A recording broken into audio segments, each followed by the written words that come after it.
Hi, this is Dr. Julie Gilbert, joining you live from Oregon Weight and Wellness. I'm here flying solo today. I'm going to shout out to Rachel, who's on the road. I think she's driving in Nevada. Hope you're having a great time and staying cool.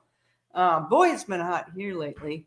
I know I've been watering my flowers twice a day, but they can't seem to get enough water. But anyway, it's a great weather. I'm not complaining. It's been terrific, and hopefully all y'all's gardens are thriving and your tomatoes are flowering and you're showing some cucumbers and zucchini and all that good stuff.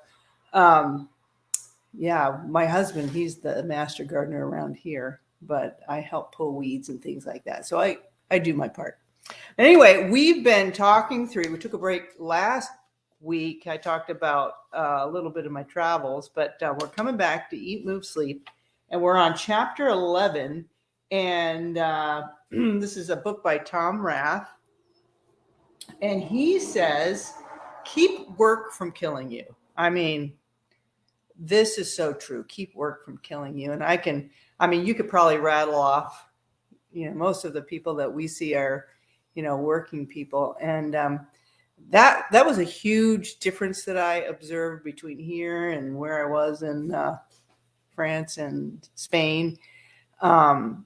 They have a whole different attitude toward work. It's not that they don't take work seriously. It's just that they don't work as long hours that we do.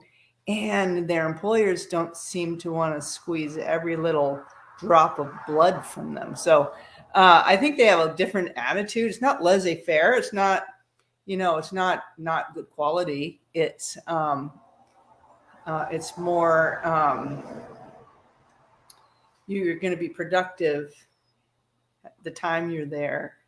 And we don't, and we can trust you to be productive. So his point is that a lot of the work that we do now compared to 50 years ago is quite sedentary. Yeah. So sitting at a desk job is the new smoking, right? Sitting is the new smoking, and sitting at a desk job during the day has the equivalent risk factor for heart disease as smoking does. That's pretty incredible. It's pretty incredible. So he suggests, and I think it's right on, setting up your work environment so it's not killing you, so it's not increasing your risk. And any smart employer is going to see that if their employee is healthier, they're going to be more productive. Right. And they're not going to have to take as much sick time. And when they're there, they're going to be present and able to do their work. So advocating for yourself. I was going to talk to Rachel about this. Rachel, if you're listening, think about this. Maybe you can answer next time or jot in. How do you advocate for yourself in your work environment? Yeah. So easy for me because I have chosen to be self-employed and I work from home now. So I've set myself up. I've got a standing desk. I'm standing now. I've got a standing desk. I do sit when I'm talking with my patients, but I stand every hour. And look at this. In my office, I got a treadmill so that if I have 5 minutes, 10 minutes, I can actually just jump on that or a bike, and then I can move during my workday. No, I'm not sweating it out. I'm not, don't have to change clothes or take a shower, but I'm moving my body, and I can do that, every hour or so.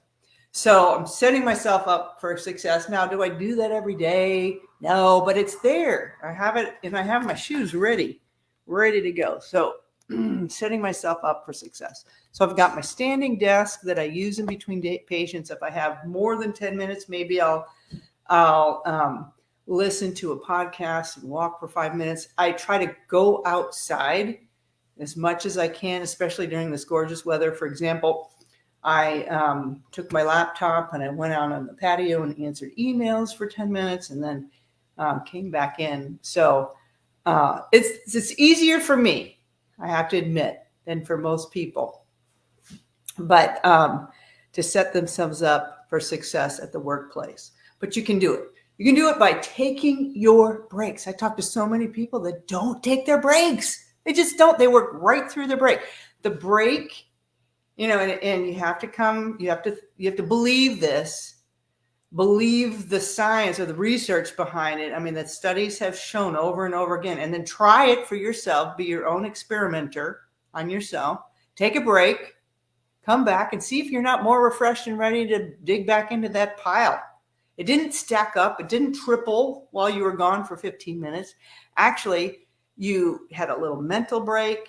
You moved your body. Maybe you got a glass of water. You feel refreshed and ready to go back to work and tackle it again. So take a break.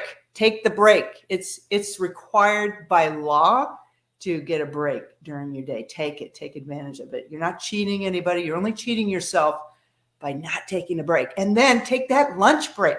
For goodness sake, and he talks about that. Don't eat at your desk.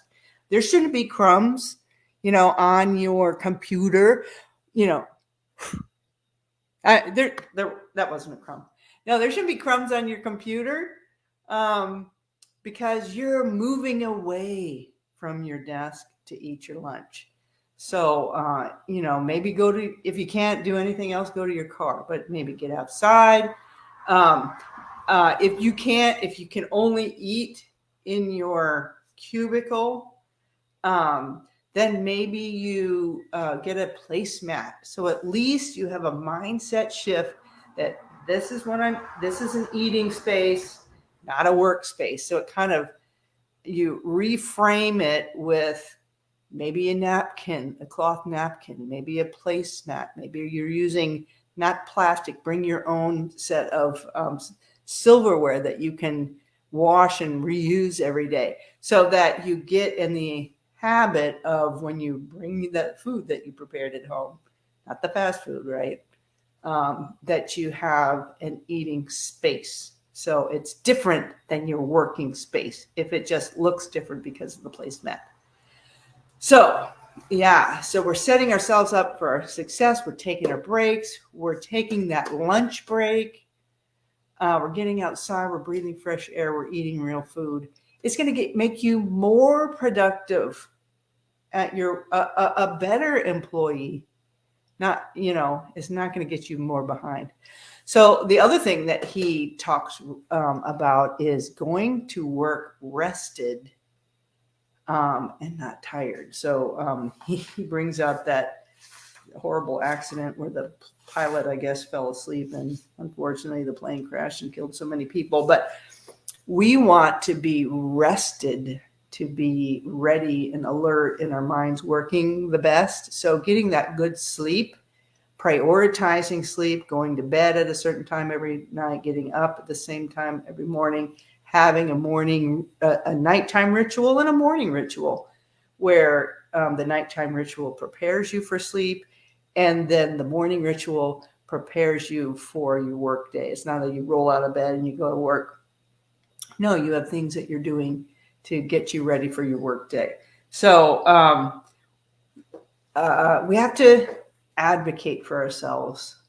And that can be challenging when you are an employee working for an employer, and you want to do your best, and you want to get that raise, and you want to, follow all the rules. But there are built-in things for you that you can ask for a standing desk. Take those breaks as much as you can. You don't want to eat at your desk, and you want to go home, clock out, and then get that good sleep so you're ready to work again the next day. So I think the last 3 years has made that, more challenging for some, where a lot of us were working remotely, and then we had that blur, a little more of a blur between home and work. And so that boundary line was kind of faded, crossed over, and a lot of people even worked more when they worked remotely versus had that clear boundary. So we have to regroup, remember our boundaries, remember that rest and sleep is just as important as work. advocate for ourselves, take those breaks, and we'll be just as productive. Yeah. So what's for dinner? So what's for dinner for me? Well, I made a beautiful salad, and I'm so looking forward to it. Actually, I kind of laid out everything today. I had my 5 cups, 5 colors that I'm going to eat for the day. I had a half a cup of nuts, including macadamia nuts and pecans. I had a half a cup of avocado. I kind of laid this all out and added it up, and it seems like a lot of food. So there were 5 cups of vegetables, cruciferous vegetables, including cabbage and broccolini and cauliflower. And I had my grated carrots in there. And then I had the half a cup of avocado. I'm not eating this all at the same time, by the way. I'm just kind of, and I had a half a cup of nuts and a half a cup of garbanzo beans and a cup of berries. And then I had my grass-fed, grass-finished beef and 3 eggs. And that's my food for the day. And that sounds like a lot of food, doesn't it? That's a lot of food. Well, and I'll drizzle that even with olive oil and put some vinegar on there and as my dressing. And it sounds like a lot of food. Oh, also a little bit of kefir, for some Lactobacillus reuteri, excellent for my gut. It sounds like a lot of food, but it's, when I added that up, that's 45 grams of fiber. Rachel, you'd be so proud of me. 45 grams of fiber. And it's going to make me full and satisfied. I'm going to eat twice. I'm going to have a lunch out of that and a dinner out of that. And then I'm not going to eat past my dinner time. So I'm going to have a nice long time to give my body a break and lower insulin and help me, be a fat burner as well as a carb burner, So, and it's all whole and real and prepared at home, and it's going to be delicious. So that was an interesting experiment for me to kind of lay it all out there at the beginning of the day and kind of have an idea. It was a lot of food, but I'm going to enjoy it, and my body's going to be nourished, and I'm going to feel full and satisfied. Oh, did I mention there's a little chocolate in there too? Dark chocolate. My favorite is Ultra Eco, so 70% organic. All right. Well, until next time, stay healthy.